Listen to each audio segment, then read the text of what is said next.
Ya mulai, kalau namanya mulai aset alokasi itu ya mulai sekarang. Kalau bisa mulainya sudah, ini kapan waktu paling tepat untuk menanam pohon beringin? Ya 20 tahun yang lalu. Iya.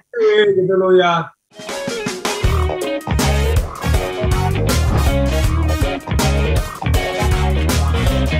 Patung, kalau bicara tentang aset alokasi dan rebalancing, sebelum kita ke WhatsApp dan juga ke YouTube yang sudah bertanya ya, kapan sih waktu yang tepat kita mulai menerapkan strategi aset alokasi dan rebalancing ini? Apakah bersamaan begitu atau kita keker-keker dulu, kita sorot dulu kira-kira apakah ini ada gelombang yang bakal datang begitu atau bagaimana, Pak Tung?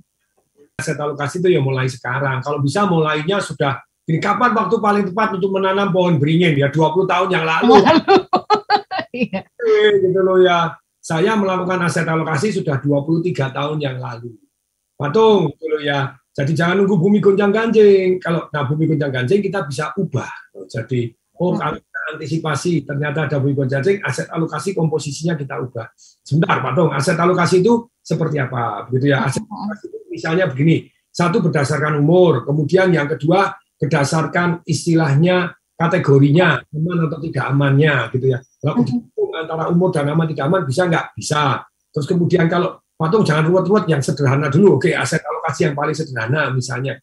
Begitu Anda terima income ya, pokoknya semua pendapatan Anda itu namanya income gitu ya. Iya. Dari hasil kerja, dari passive income maupun capital gain yang Anda eksekusi, jadi dijual untung. Nah itu duitnya dikemanakan? Minimal 10% taruh ke tempat yang aman. Minimal. Aman dan menguntungkan. Ini minimal. Lebih boleh nggak? Boleh. Ini yang sederhana sekali. Kemudian yang kedua, minimal 20% Anda bayarkan hutang lebih dahulu. Pak Tung, tadi ada yang nanya, tuh Eselin yang di Instagram saya, tuh disembaringin.tdw. Pak Tung lebih bijak mana? Jadi, itu aset alokasinya bayarkan KPR dulu, atau bayarkan untuk aset alokasi untuk hari tua. Hari tua dulu. Anda utang terbesar adalah pada diri Anda sendiri, bukan pada orang lain. Goblok. Mohon maaf saya ini kadang biasa kalau seminar kan saya seringnya begini, jadi dador gitu.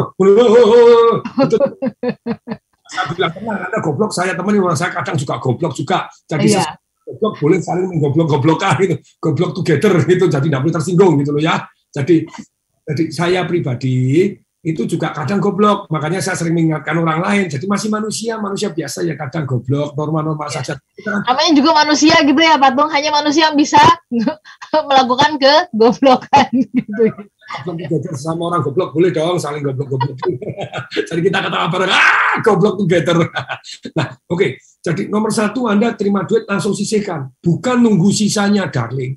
Kalau Anda nunggu sisanya, tidak pernah bakalan sisa. Duit Anda tidak akan pernah ada. Jadi nomor satu, terima duit, sisihkan untuk hari tua Anda. Taruh yang aman dan menguntungkan. Dan yang kriterianya aman itu apa sih? Satu, pokoknya nggak hilang. Itu sudah termasuk kategori aman. Anda punya properti, ya bisa sih hilang, kena gempa bumi, dan buka, langsung hilang properti di tengah jurang. Ya mungkin juga gitu ya. Tapi kan kemungkinannya kecil. Emas juga, ya Anda taruh di mana sih? Bisa hilang, nggak bisa hilang. Nah, tapi secara umum, nah misalnya, jadi misalnya, lah kalau yang moderat itu investasi yang apa sih Pak Tong gitu ya? Kalau menurut saya moderat itu ya mungkin pokoknya bisa berkurang tapi tetap tidak hilang. Kalau tadi pokoknya selamat duluan. Lu Pak Tong deposito aja kan inflasi itu. Ya, secara umum pokoknya bisa berkurang daya belinya. Tapi termasuk aman nggak? Ya termasuk aman. Tapi termasuk kurang jos ya nggak apa-apa, tapi lumayan ada daripada nggak ada. Nah, bagaimana bisa kita tahu tadi? Loh, kalau yang investasi yang agresif, yang berisiko, ya menurut saya investasi yang agresif dan berisiko itu adalah investasi yang bisa pokok-pokoknya hilang semua. Termasuk Anda buka bisnis baru, Anda beli saham yang totally performance-nya tidak bagus, dalam arti rugi melulu, terus kemudian tidak jelas, misalnya ternak ikan arwana, wow bisa triliun-triliunan, ikan arwana triliun-triliunan itu. Ayo, Anda ada yang pernah ikan ternak investasi ternak ikan. Lah ya Anda sahamnya itu real enggak, ternaknya ada enggak gini loh. Jadi buat cari yang jelas-jelas yang ada gitu loh ya. Kalau perusahaannya bagus, yang punya baik, bukan tanda kutip konglomerat hitam yang kepengen untung dirinya. Uang pajak doang begitu ya. Nah, itu kan kurang seru kan gitu. Jadi betul. Lagi Anda minimal 10% taruh yang aman, minimal yang 20% itu taruh yang ke istilahnya bayar utang dulu sampai lunas, lebih boleh nggak boleh, terus sisa 10% alokasi untuk kehidupan Anda sehari-hari, silakan.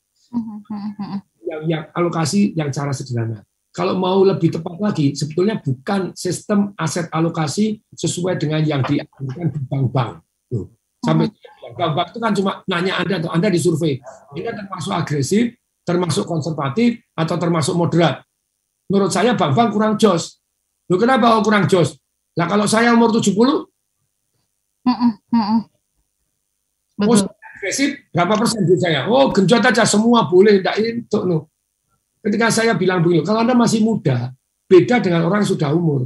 Makanya dulu salah satu foundernya Smart FM, ketika saya seminar, saya talk show siang hari begini, pagi hari begini, malam saya ditungguin. Saya lagi seminar di hotel Menara Peninsula, saya ingat saya ditungguin salah satu foundernya Smart FM.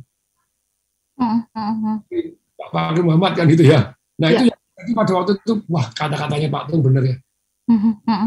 Sekian. Jadi kalau Anda sudah umur 70 atau umur berapa, Anda punya 1 triliun misalnya, wah kok banyak amat Pak Tung, ya enggak lah, biasa-biasa saja. Tapi kembali lagi, kalau Anda punya 1 triliun, Anda jadi 2 triliun, gaya hidup Anda biasa-biasa saja. Nah, persoalannya sedikit nih Pak Tung. Kenapa seringkali ini yang menjadi pertanyaan. Mungkin banyak orang kan mengira gitu, enak sih Pak Tung ya, kehidupannya sekarang tuh enak, mewah dan sebagainya. Tapi Pak Tung juga pernah mengisahkan kok saya juga berhemat gitu kan, naik bus juga gitu. Nah, gimana caranya Pak Tung bisa punya hidup pola hidup sederhana gitu ya, dalam rangka tuh tadi kita bisa punya aset yang besar. Bahkan tadi Pak Tung mengatakan mungkin kita sudah punya aset miliaran, triliunan, justru orang hidupnya polanya malah makin sederhana. Nah, kenapa justru yang agak nanggung bahkan baru mulai itu justru yang kelihatannya ingin kelihatan wah. Nah, ini gimana cara memperbaikinya? Cara memperbaikinya adalah melalui edukasi. Termasuk Anda mendengarkan Smart FM, jadi smart. Betul. Nah, kemudian jadi edukasi ini mestinya harusnya melalui sekolah. Berkali-kali saya bilang bahwa kecerdasan keuangan itu harus masuk di sekolah. Kalau enggak cuma ngiri tok, kepengen tampak kaya, enggak kaya sungguhan.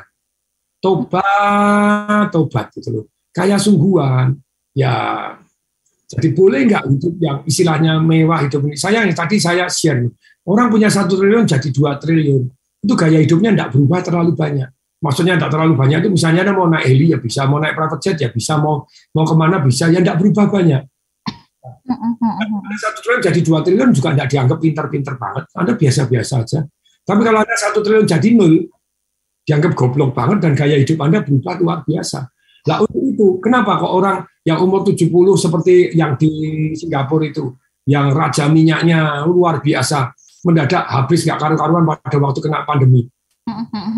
Karena dia take risk yang luar biasa. Sebetulnya asetnya dia membayar utang bisa, tapi karena take risk, utang bank, utang begini, untuk beli minyak lagi, minyak nggak mungkin turun forever, karena dia sudah memang raja di sana. Ya betul, tapi dia mana tahan. Dalam hidup ini kalau investasi, Anda mana tahan atau tahan mana? Kalau tahan mana nih, tahan saya, ya Anda percaya. Nah, minyak akhirnya meledak lagi, betul. Tapi dia sudah terlanjur disita, sudah terlanjur masuk penjara. Karena memanipulasi laporan keuangan untuk utang di bank gitu ya, dan asetnya disita. Sebenarnya asetnya disita pun dia cukup untuk bayar utang-utangnya dia. Apalagi dengan harga sekarang minyak meledak lah itu. Cuma dia tidak tahan waktunya, dia tidak terduga aset alokasi aja tidak cukup tahan. Akibatnya dia mengambil satu yang berisiko. Umur 70, 80 enggak enak, hidupnya enggak enak gitu loh ya. Dia damai-damai enggak usah seperti itu. Nah, mestinya aset alokasi berdasarkan umur itu lebih daripada hanya kamu kategorinya agresif atau enggak, moderat atau enggak. Woi, Bang, woi, bang, woi. Dengerin ini, woi, kalau saya salah dimarahin lagi ya, dulu saya ngomong woi, dimarahin gitu ya. Tapi kalau saya enggak woi, enggak ada yang dengerin. Enggak gitu ya. Kadang-kadang kita memang perlu digituin Pak Tung ya supaya kemudian aware ya.